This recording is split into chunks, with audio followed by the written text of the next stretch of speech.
اخلاق سے بدل دیا وہ ظلم کا مزاج ہے دلوں میں خلق و مروت روشنی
جس کا وجود دین محمد کی ڈھال ہے، وہ باکمال ہے، وہ بے مثال ہے، جو پھول فاطمہ کا ہے بولا زبان ہے، باز علی حسن ہے رسالت کا آئینہ، توڑا ہے جس نے تخت حکومت کا آئینہ، ہے وہ بہو رسول کی سیرت کا آئینہ، کاٹا قلم سے جس نے برائی کا جال ہے، وہ باکمال ہے، وہ بے مثال ہے، جو پھول فاطمہ کا ہے وہ لازوال ہے۔ پیدا ہوئے حسین علیہ السلام جب، جبریل در پہ آئے سلامی کو باادب، بولے پیام دیتا ہے دونوں جہاں کا رب، ہم کو پسند دل سے یہ زہرا کا لال ہے، وہ باکمال ہے، وہ بے مثال ہے، جو پھول فاطمہ کا ہے وہ لازوال ہے، ایک صادق الخیال ہے وہ صادق الوجود، جعفر ہے جعفری کی شریعت کا وہ نمود، مقبول بارگاہ خدا جس کے ہیں سجود، اس کی فقر سے تاب محمد کی آل ہے، وہ باکمال ہے، وہ بے مثال ہے، جو پھول فاطمہ کا ہے وہ لازوال ہے۔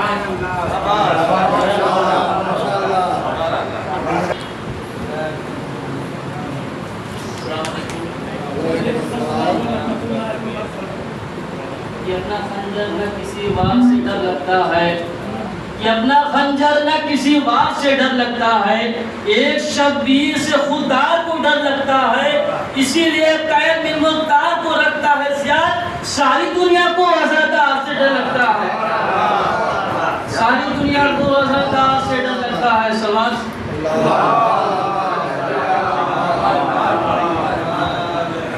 اب اور کیا بیان ہو رتبہ حسین کا، اب اور کیا بیان ہو رتبہ حسین کا، کونین کا رسول ہے ناکا حسین کا،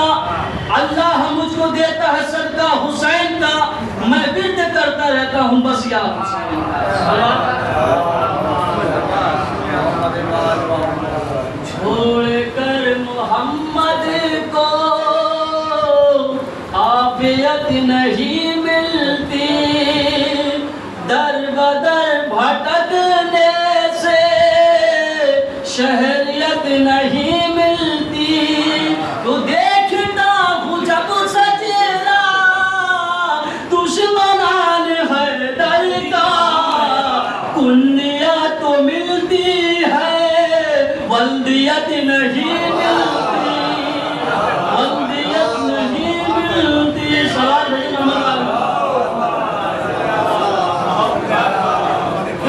یقینی آنکھوں سے ہی دیکھ لینا،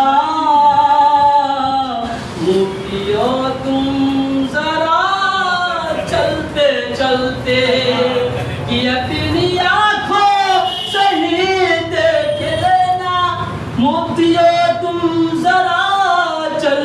چلتے کہ رونے ڈالیں گے فتوے تمہارے یہ جلوس ادا چلتے چلتے.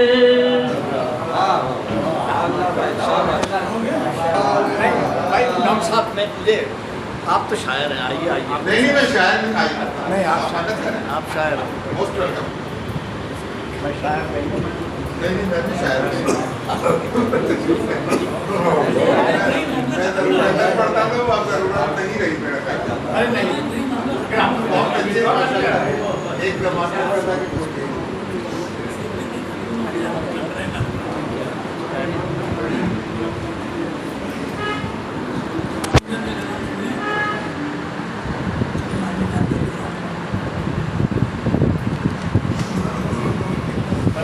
محمد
اپنا تیار ہے صاحب. نعرہ تکبیر، اللہ اکبر، نعرہ رسالت، نعرہ رسالت، نعرہ حیدری، آواز بلند نعرہ صلوات.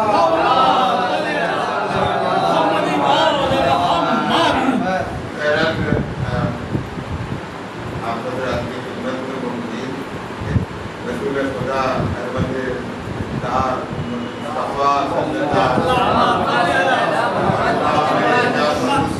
طاہر علیہ السلام عادت کے موقع پہ محفل سجائی گئی ہے، جنگیت اور تحقیق پیش کرتا ہوں۔ تحمل بھی ہے کسی بات کے لیے، اور بہت طویل اگر مجھے میں کوشش کروں گا کہ ایک بار پڑھوں، پٹیشن نہ کروں، وقت پہ سچ مچ ہے حاضر ہے۔ والعصر عشق ختم رسول میں ہے فائدہ، والعصر عشق ختم رسول میں ہے فائدہ، والذکر اس کی نعت کا ہے پہلا مرتبہ، والدین ہے زبان مودت کا ذائقہ، زیتون شاخ زیتون شاخ آئے ولا سے مجھے ملا، خرمے کی شان بڑھ گئی رطب اللسان سے، سرکے کا وقت ہے لب محبوب کبریا، گندم ہے نیم بازیے چشمے دل حبیب، چوکی ہر ایک فصل تبسم رسول کا، پانی عرب سواد میں نعمت عظیم، پھیلی ہوئی ہے آل ابراہیم کی ردا، پتھریلے راستوں کا وظیفہ گلے عدن، چاہے نجات وادیے بے آب کی دعا، جلتے ہوئے دماغ میں خون کی سلسبیل، تپتے ہوئے پہاڑ میں وہ سایہ عطا، قائم ہوئے درخت شگفتہ ہے بزم بر، اور آد دل کشا میں کھلا منہ انار تھا، اللیل اس کے گیس ہوئے شبوں کا ایک اجر، والفجر اس کی آنکھ کے کھلنے کی ایک جزا، والشمس اس جبین جلالت کی ایک کرن، ہر ایک عرق کی بوند رسولوں کا آئینہ، بارش کے قطرے پڑنے لگے ہیں کلام موج، عرض نظر سے سطح سمندر کا دیکھنا، فارس کی آگ سرد ہے ساوا کا آگ خشک، فارس کی آگ سرد ہے ساوا کا آگ خشک، ہے شاہ زنجبیل کا سورج پہ نقش پاک، تنویر لا الہ ہے فخر کلیم سے، یعنی چھپے خزانے کا صندوق کھل چکا، یعنی چھپے خزانے کا صندوق کھل چکا، کوہ ابو قبیس پہ مصداق والقمر، بحر تجلیات میں ڈوبی ہوئی فضا، مشرق کا ایک شہر ہے آغوش مہر حق، ام القریٰ کی گود میں فرزند آمنہ، اے روز فیل آمد ناقہ سوار ہے، ہموار کر چکے ہیں ابابیل راستہ، محمد آل محمد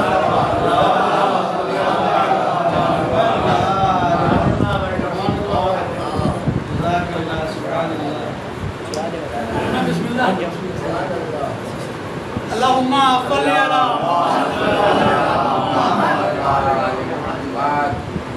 اس سے بہتر نعرہ صلوات،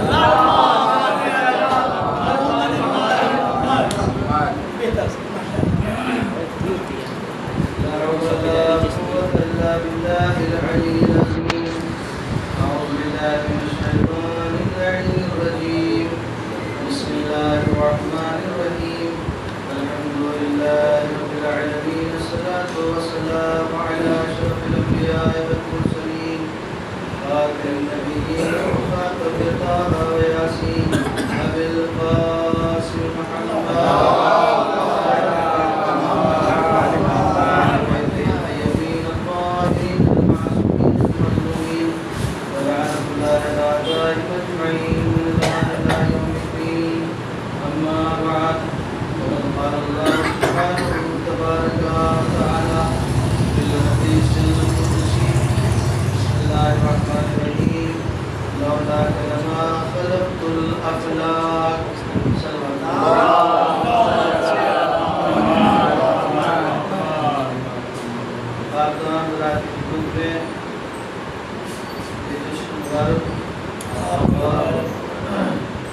دو معصومین جو شب ولادت ہے مبارک کو آپ رات کو انتہائی پرمسرت شب ہے، اور کیوں نہ ہو کیونکہ اللہ نے اپنے حبیب کو اس کائنات میں بھیجا ہے۔ حدیث قدسی کے الفاظ ہیں کہ لولا کا لما خلقت الافلاک، کہ ہمارے رسول اگر ہم آپ کو پیدا نہ کرتے تو کائنات میں کسی چیز کو پیدا نہ کرتے۔ تو ظاہر ہے کہ اب اللہ اپنے رسول سے کہہ رہا ہے، اپنے رسول کو خطاب کر رہا ہے کہ اگر ہم نے آپ کو پیدا نہ کیا ہوتا تو کسی چیز کو ہم پیدا نہ کرتے۔ تو جس کو کائنات کا رسول بنا کر بھیج رہا ہے تو کیا اس کو یہ بھی معلوم نہیں ہے کہ مجھے کیوں بھیجا گیا ہے؟ اس لیے کہ اللہ کو بتانے کی ضرورت پڑ رہی ہے، تو کیا اللہ اس لیے بتا رہا ہے کہ رسول کو معلوم نہیں ہے کہ ہم نے اس کائنات کو کیوں پیدا کیا ہے اور آپ کو کیوں پیدا کیا ہے؟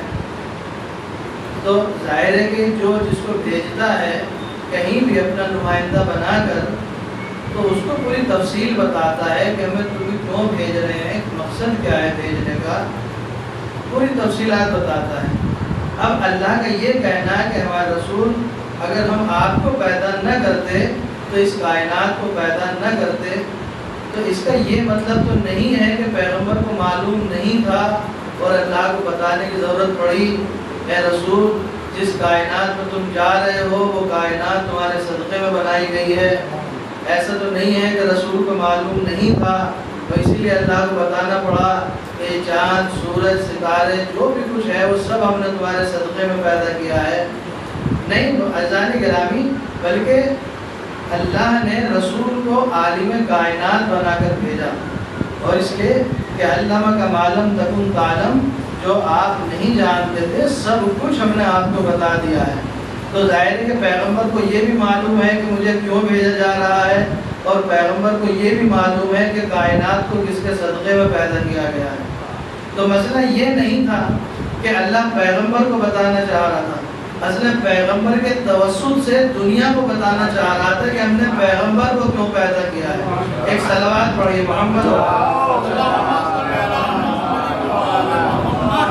حضرات، دو معصوم کی شب ولادت ہے اور وقت بہت کم ہے، تو لہٰذا میں وقت کے اندر اپنی بات کو، ظاہر ہے کہ اس سے پہلے کچھ اور پڑھنا تھا لیکن اب اسی میں سے تھوڑا آپ کی خدمت میں۔ تو اللہ نے کہا کہ اگر ہم آپ کو پیدا نہ کرتے تو کائنات کو پیدا نہ کرتے۔ تو مسئلہ اللہ اپنے رسول سے نہیں کہہ رہا تھا، رسول کو ذریعہ بنا رہا تھا اور کائنات کو بتا رہا تھا کہ دیکھو جو آنے والا ہے وہ کوئی معمولی انسان نہیں ہے، بلکہ اس کی شان یہ ہے کہ اگر اس کو نہ بھیجتے تو کسی چیز کو نہ بھیجتے کائنات، اس کو پیدا نہ کرتے تو کائنات میں کچھ بھی پیدا نہ کرتے۔ تو لہذا اللہ نے یہ بتا کے کہہ کے پوری کائنات پر واضح کر دیا کہ جب تمہیں یہ لگے کہ آسمان بہت بلند ہے لہذا اس کی تعظیم ہونا چاہیے،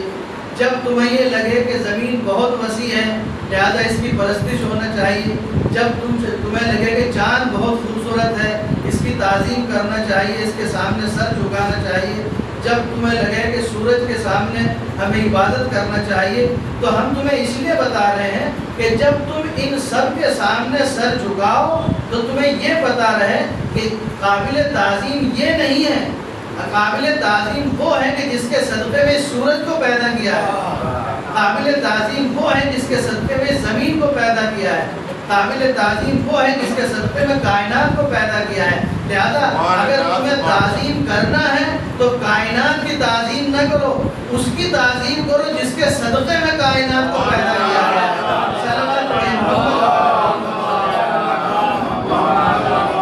اور ظاہر ہے کہ جب پیدا کیا اور بھیجا ہے تو اللہ نے، کیونکہ اللہ حکیم ہے، اللہ کی شان یہ ہے کہ وہ حکیم مطلق ہے، اور حکیم کی شان یہ ہوتی ہے کہ حکیم اس کو کہتے ہیں جس کا کوئی بھی کام جو ہے حکمت سے خالی نہ ہو، اس کو حکیم کہا جاتا ہے۔ اسی لیے عربی میں ایک محاورہ ہے کہ فعل الحکیم لا یخلو عن الحکمت، جو حکیم ہوتا ہے اس کا فعل حکمت سے خالی نہیں ہوتا۔ تو اللہ نے پیغمبر کو جب بھیجا ہے تو اس میں کوئی حکمت نہیں تھی، نہیں، اللہ نے اس حکمت کے تحت بھیجا کہ کائنات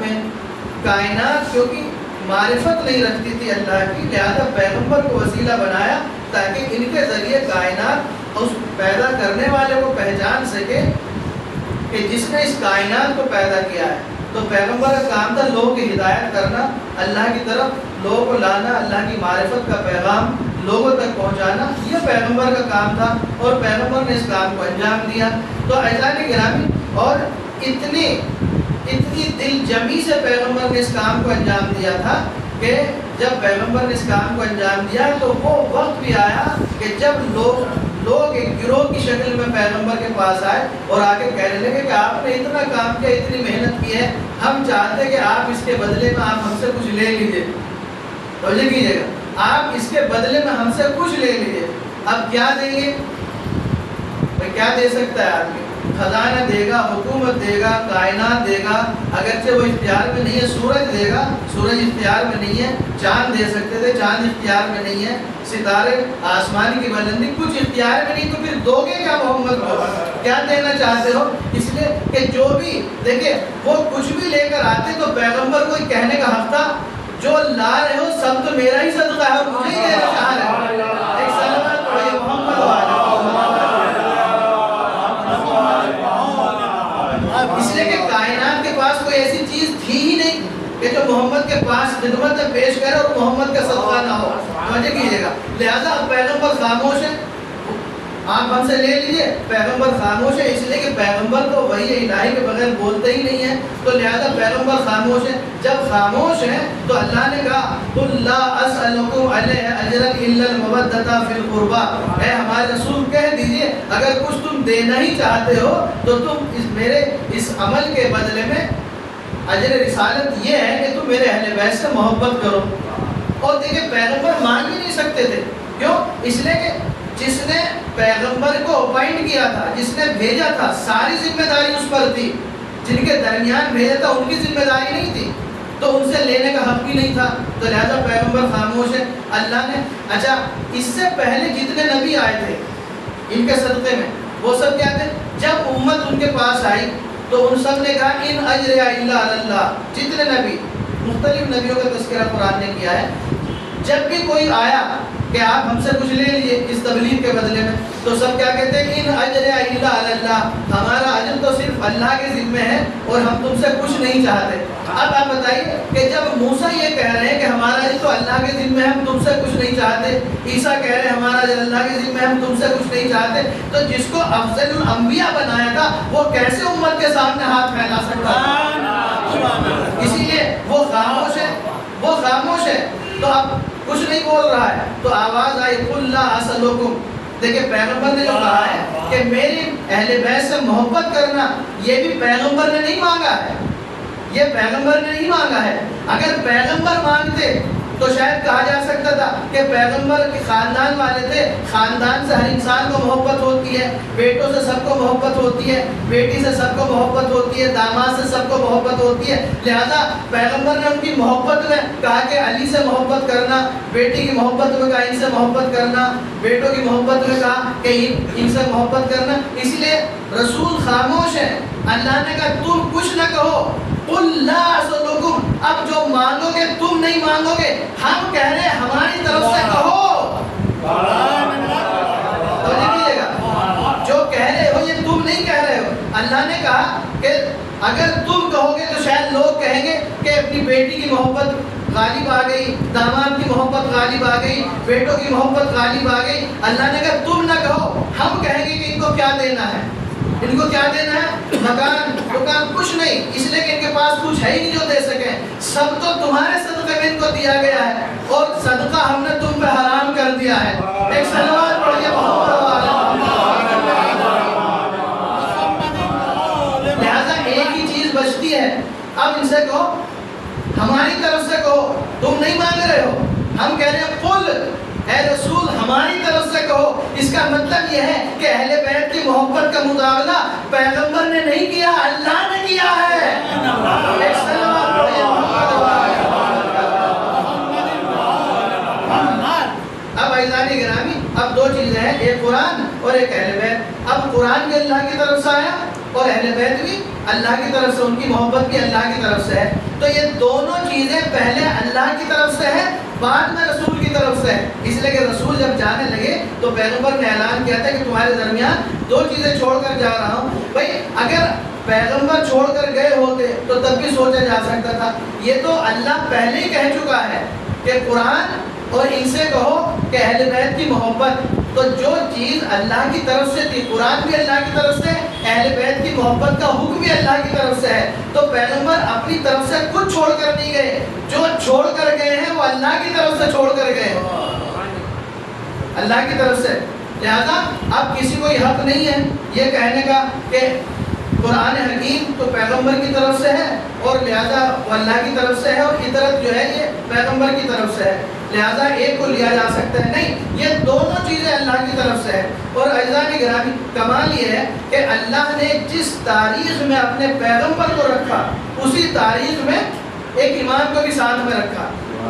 اسی تاریخ میں ایک امام کو بھی ساتھ میں رکھا، اور دونوں کمال یہ رکھا، اس کو بھی صادق بنایا، اس کو بھی صادق بنایا،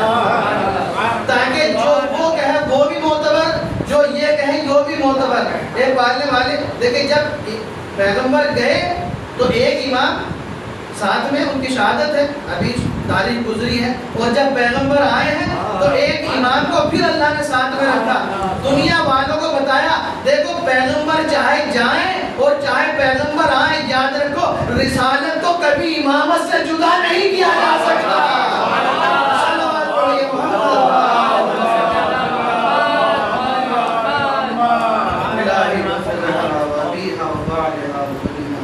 خدا